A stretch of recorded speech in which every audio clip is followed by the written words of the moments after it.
Bismillahirrahmanirrahim. Assalamualaikum warahmatullahi wabarakatuh. Selamat pagi solih-solihah kelas 1 C Al-Falak. Apa kabarnya hari ini? Semoga kita selalu dalam lindungan Allah Subhanahu wa taala. Nah, sebelum belajar kita berdoa dulu. Sikap berdoa, tangan diangkat, kepala ditundukkan. Berdoa dengan khusyuk, berdoa mulai. A'udzu billahi minasyaitonir rajim. Bismillahirrahmanirrahim. Raditu billahi rabba wa bil islami dina wa bi Muhammadin nabiyya wa rasula. Rabbi zidni ilma warzuqni fahma. Amin ya rabbal alamin. Solih-solihah, ingat selalu akan protokol kesehatan ya. Memakai masker, mencuci tangan dengan sabun dan air yang mengalir, menjaga jarak atau menghindari kerumunan. Semoga di tahun ajaran baru nanti kita sudah bisa belajar dengan bertatap muka. Amin amin Allahumma amin. Hari ini kita akan belajar tema 7, subtema 4, pembelajaran 6. Adapun pemetaan KD-nya yang pertama adalah Bahasa Indonesia KD 3.6, Matematika KD 3.4, dan PPKN KD 3.2. Tujuan pembelajaran hari ini nanti diharapkan kalian mampu menunjukkan kosakata tentang berbagai jenis benda di lingkungan sekitar kita. Ya, kemudian ada lagi kalian mampu mengoperasikan antara penjumlahan dan pengurangan. Kemudian kalian mau menggali informasi tentang aturan di rumah berkaitan dengan benda-benda dengan benar. Bisa dibuka bukunya halaman 171. Oke, bacalah dan cermati. Benda memiliki ciri dan kegunaan yang berbeda-beda. Ciri dan kegunaan benda berkaitan dengan bahan benda. Ada benda yang terbuat dari karet, kaca, atau kertas. Ada juga benda yang terbuat dari kayu, logam, kain, atau plastik. Tahukah kamu terbuat dari apakah benda di bawah ini? Ayo, ini adalah gambar sepeda.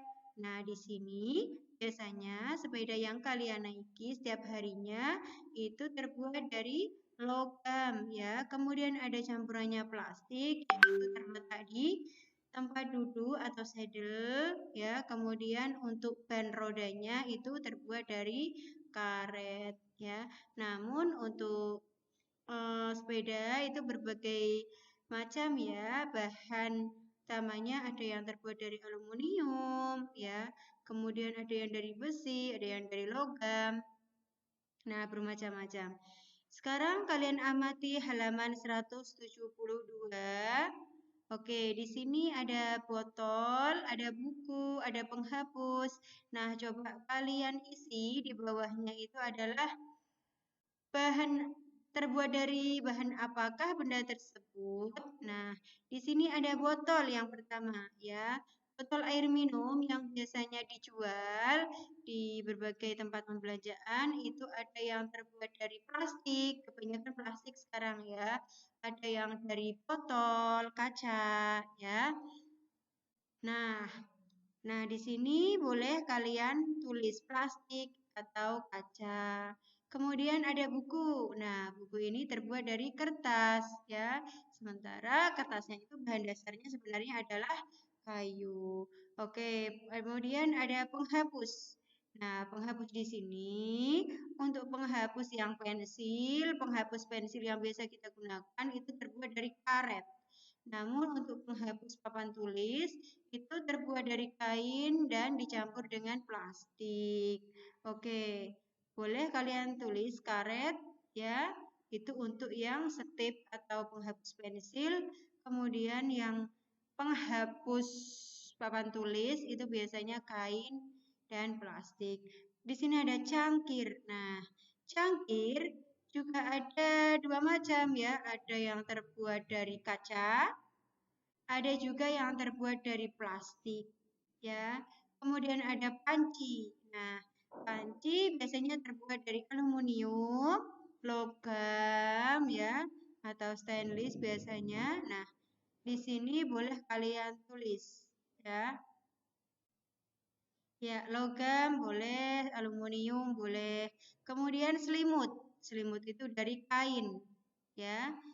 Nah, kemudian ada kursi. Sudah tampak jelas di sini kursi. Kursi ini yang bentuknya seperti ini terbuat dari kayu. Ada juga kursi yang terbuat dari plastik. Ya sayang, namun di sini ini kelihatannya terbuat dari kayu untuk yang digambar.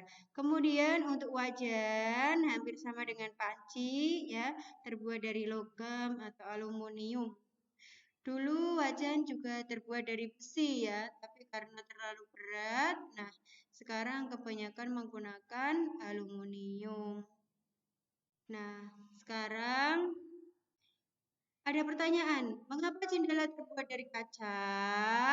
Nah, mengapa ya kira-kira? Itu karena kaca itu memiliki ciri-ciri bening ya, sehingga cahaya matahari dari luar itu bisa tembus dan rumah tidak gelap. Kemudian, mengapa rumah tidak dibuat dari kertas? Kenapa ya? Karena kertas itu memiliki ciri-ciri mudah rusak atau sobek. Nah, rumah memiliki fungsi sebagai apa? Tempat berlindung dari panas dan hujan, sehingga tidak memungkinkan ya atau tidak tepat jika terbuat dari kertas. Mengapa kursi dibuat dari kayu atau plastik? Karena ciri-ciri kayu atau plastik itu mudah dibentuk ya, tidak keras. Kursi banyak ragamnya dan fungsinya sebagai tempat duduk. Oke, sekarang kita masuk ke materi matematika. Nah, Ibu Siti memiliki 30 buah gelas. Siti membeli lagi 12 buah gelas. Ya, ibunya membeli lagi 12 buah gelas. Gelas Ibu Siti semuanya adalah, nah, awalnya Ibu Siti mempunyai 30 gelas. Kemudian membeli lagi sebanyak 12 gelas.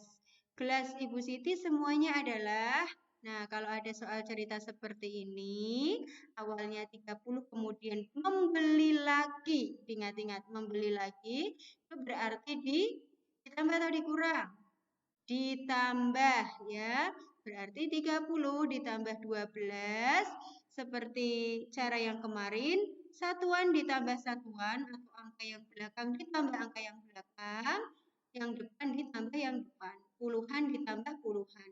0 ditambah 2, 2, 3 ditambah 1 sama dengan 4.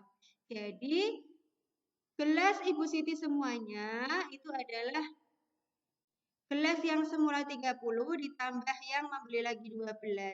Jadi semua jumlahnya ada 42. Kemudian ada soal cerita berikutnya. Jika Ibu Siti memiliki 42 buah gelas dan 12 buah gelas pecah, gelas Ibu Siti yang masih utuh adalah, nah, awalnya itu 42. Kemudian pecah sayang. Yang namanya pecah itu berarti tidak dapat digunakan lagi. Ya, yang pecah itu ada 12. Maka gelas Siti, gelas Ibu Siti yang masih utuh, itu kira-kira dijumlah atau dikurangi ya. Karena pecah berarti dikurangi. Ya, ditulis 42 dikurangi 12. Hampir sama, cuman pengoperasiannya dikurangi. 2 dikurangi 2, habis ya, 0. Ditulis 4 dikurangi 1, sama dengan 3. Maka 42 dikurangi 12 sama dengan 30. Oke, nah dari contoh atau penjelasan yang sudah Bu Nuri jelaskan tadi, Solih-Solihah bisa mengerjakan di soal bawahnya. Sekarang, ya, soal 176 sampai 177 dikerjakan ya Solih-Solihah. Contohnya seperti yang sudah tadi Ibu Nuri jelaskan. Oke, sekarang berikan tanda centang pada perbuatan yang benar dan berikan tanda silang pada perbuatan yang salah. Untuk gambar yang pertama, ini kira-kira gambar anak sedang apa ya? Ya, mencoret-coret tembok. Nah, mencoret-coret tembok itu termasuk perbuatan yang benar atau salah? karena tidak menjaga kebersihan ya, maka kita silang. Nah, kemudian untuk gambar yang kedua, bermain ayunan ya. Ini sudah mematuhi aturan ya, bermain ayunan. Oke, benar karena bermain sesuai dengan aturan. Kemudian di gambar yang ketiga, itu ada teman kita yang sedang bermain ayunan, kemudian kitanya berdiri di depannya. Kira-kira itu menyalahi aturan atau benar? Iya, menyalahi aturan ya, perbuatan yang salah karena membahayakan kedua-duanya. Nanti bisa ketendang ya, kalau kita berdiri di depan teman kita yang sedang bermain ayunan ya. Oke, itu perbuatan yang salah. Kemudian untuk gambar yang keempat, itu ada anak sedang duduk di atas meja. Nah, ini termasuk perbuatan yang tidak terpuji, tidak patut dicontoh karena meja itu bukan tempat untuk duduk, ya. Kursi yang dibuat untuk duduk. Ini adalah perbuatan yang tidak sopan. Nah, untuk gambar yang terakhir itu ada anak mau main prosotan, namun cara mau naiknya itu lewat prosotannya, ya. Kira-kira ini perbuatan yang salah atau benar?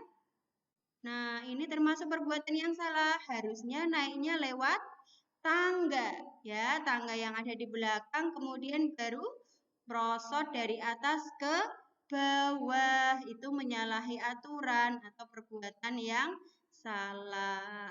Iya. Alhamdulillah, untuk pembelajaran hari ini telah selesai. Untuk tugasnya, yang pertama, itu ada di halaman 172 sampai 173 untuk materi bahasa Indonesianya. Kemudian materi matematikanya dikerjakan halaman 176 sampai dengan 177. Nah, nanti hasilnya difoto dan dikirimkan ke Bu Nuri ya. Bu Nuri tunggu maksimal pengumpulan jam 9 malam. Oke, semoga dimudahkan dan dilancarkan dalam mengerjakan tugas. Amin amin Allahumma amin. Kita akhiri dengan membaca hamdalah bersama-sama. Alhamdulillahirabbil alamin.